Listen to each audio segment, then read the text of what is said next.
Assalomu alaykum, hurmatli kanalim obunachilari.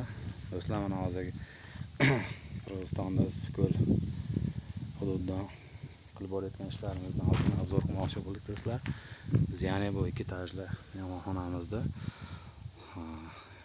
ichi, sirti, orqa tomonlarini kafelniklar bilan tortdik. Mana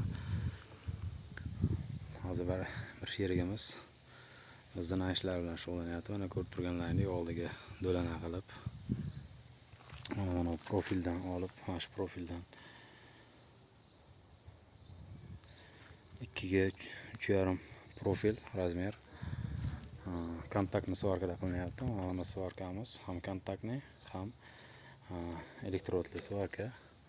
Ko'rib turganlaringizdek bu kontaktni ruchkasi bu.